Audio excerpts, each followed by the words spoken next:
এতিয়া যে ইৰাণ আৰু ইউএছ ইজৰাইলৰ মাজত যুদ্ধখন চলি আছে এনেকুৱা পৰিস্থিতিত বিনিয়োগকাৰীয়ে কি কৰিব লাগে কি কৰিব নালাগে তাৰ বিষয়ে আজিৰ ভিডিঅ'টোত কথা পাতিম ফাৰ্স্ট অফ অল ষ্টে কুল একদম পেনিক নহব কুল হওক কাম হওক ঠাণ্ডা লাগিলে দীঘল দীঘল উশাহ লওক আপোনাৰ পোৰ্টফলিঅ' ৰঙা হৈ আছে ভয় নাখাব অকল আপোনাৰে নহয় মাৰ্কেট ডাউন হলে ইকুইটি পোৰ্টফলিঅ' সদায় ৰঙাই হৈ থাকে ৰিকভাৰ হলে এগেইন ভাল হ'ব সো আজিৰ ভিডিঅ'ত মই কৈ আছো ট্ৰেডাৰ এজনে কি কৰিব লাগে ইকুইটি ইনভেষ্টৰে কি কৰিব লাগে আৰু মিউচুৱেল ফাণ্ড ইনভেষ্টৰ এজনে কি কৰিব লাগে নালাগে গোটেইখিনি কথা পাতিম ফাৰ্স্ট অফ অল ট্ৰেডাৰ যদি আপনি ট্ৰেডাৰ হয় মইতো কম আপনি এভয়েড কৰক ট্ৰেড নকৰিব কাৰণ কি মাৰ্কেট বহুত বেছি ভলাটাইল হৈ আছে ইন্ডিয়া ভিক্স 2 দিনতে 60% শুট মাৰিছে তাৰনে মাৰ্কেট ইজ ভেৰি ভলাটাইল বহুত আনসাৰ্টেইন হৈ আছে কোন পিনে যায় কোনেও ক'ব নোৱাৰে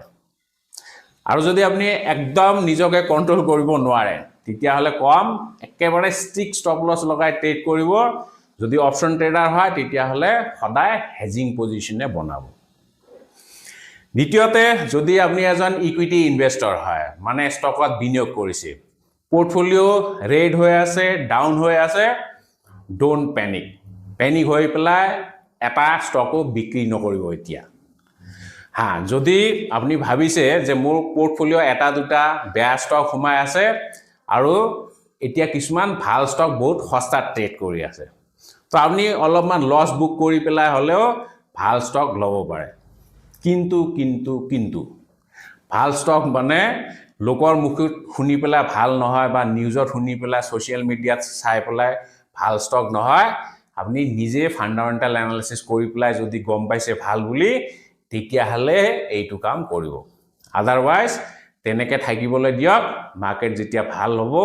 ৰিকভাৰ হ'ব তেতিয়া আপনি সিদ্ধান্ত ল'ব and finally যদি মিউচুৱেল ফাণ্ড বিনিয়োগকাৰী হয় আপোনাৰ এসআইপি চলি আছে ডোন্ট ষ্টপ your এসআইপি এতিয়া এসআইপি একেবাৰে বন্ধ নকৰিব কাৰণ এতিয়া এনএভি বহুত সস্তা হৈ আছে আপোনাৰ এসআইপি এ বহুত বেছি ইউনিট আপোনাক দিব সো ভৱিষ্যতে এনএভি বাঢ়িব সো আপুনি ভাল লাভত থাকিব আৰু যদি আপোনাৰ এক্সট্ৰা ক্যাপিটেল আছে পাৰিলে অলপ আপুনি ভৰাইও যাব পাৰে এক্সিস্টিং পোৰ্টফলিঅ পইচা অলপ ভৰাই যাব পাৰে কিন্তু যদি